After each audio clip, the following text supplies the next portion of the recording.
welcome back to Market Making Mondays, episode 11. We are back, and in this episode, we're doing the currency breakdown of New Zealand dollar. So, you already know how it goes. Run my intro.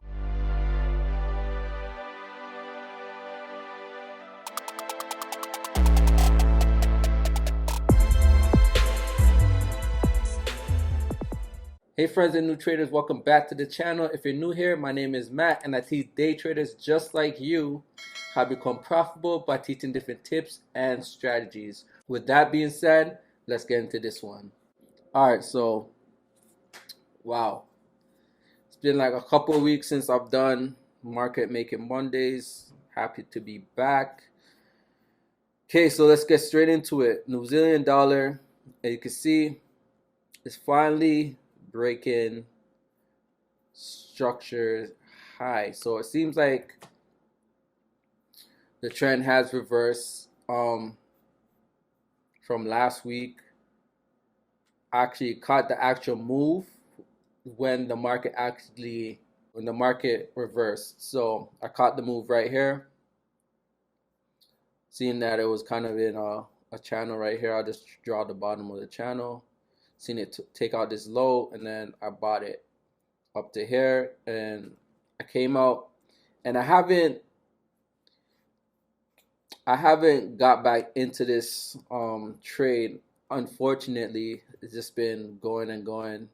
I haven't really caught a right setup to get in this trade from last week and this week, and I'm somewhat kicking myself because I could have just held this trade, but because I have an idea of where the actual market is going, and I'll get into that in a moment. But for now, let's talk about what's happening last week, because this video is coming out this Monday. So when you're watching it, you'll be seeing the review from Friday, if that makes sense. So what I expected the market to do last week was, so it broke this high that I have marked off right here. And there is a gap, a forever paid gap right here. And I have it highlighted as well. So one thing I've said in the past the market loves to do, once it breaks a high, there is usually a gap. And what it does, it'll pull back, but then pull back up, which it did right here. And today I was expecting the market to come back down and fill that gap and potentially get in, but it didn't happen. So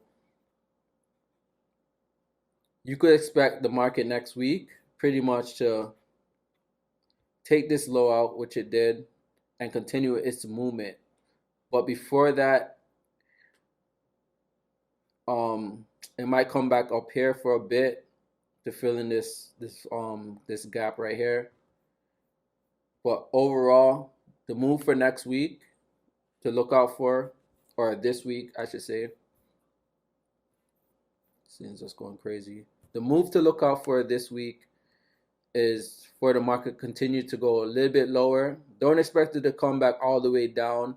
I don't expect it to do that and fill in this gap, because we have a level of resistance right here. So I think that overall, like, levels of resistance is more powerful than the gaps, obviously. But if you have a gap confluence with a level of resistance, or what I like to call the return candle, which is right here, that is a high probability trade. So as you can see, I already have the Fibonacci marked up from low to high, something I do all the time.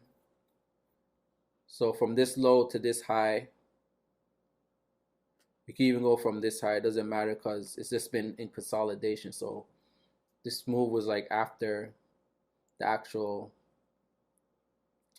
pullback, the minor pullback, right? So it doesn't matter if you do this high or this high, it doesn't really matter. And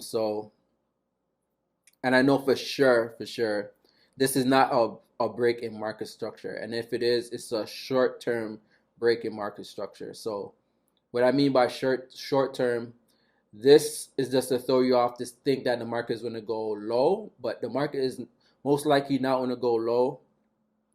I'll show you in a bit where I think the market is potentially going, but it's going to come down a bit more, fill in this gap, and I have it confluence perfectly. We have the moving average going up, so it's most likely to hit the 50 or the 61. But then I also have this counter trend line, which I like to. It's like my new way of trading, where like I like to throw on counter trend lines where areas where there's like resistance or support. So like these candles came up and hit it 1, 2. So I'm looking for it to come back down and then possibly retest it and give me some type of rejection where I could enter.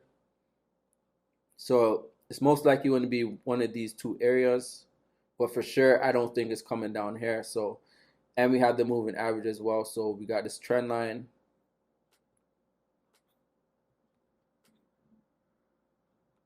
as well as we got this bigger trend line. But if it does break this, then we got this bigger trend line where it could potentially go to. So, but more likely or not, the market is going to respect this area, which I have highlighted. I'll show you why in a second. So if you go on the daily as well, you can see that there's a gap right here. It came in and filled it a bit, but it didn't completely fill the gap. So my prediction for next week, we're going to see another drop down early next week and then down to this level, the 50 level, because it has to hit a Fibonacci level, right? So it's most likely going to hit the 50 level and then go up to the negative 27. So the area that I'm looking at for a possible pullback is right here, which is a gap. So it needs to fulfill this gap. And you can see that the negative 27 fills that gap perfectly. So that is my prediction for next week.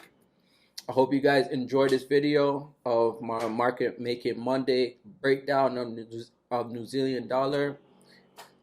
Another thing, I'd like to thank all you guys that have subscribed to this channel so far. We are building this community. So if you like this video, please like, share, comment, and subscribe to the channel. And I hope y'all enjoy the rest of y'all day, night, evening, whenever you decide to watch this video. Hit the like button, hit the notification button, and I am out. Peace.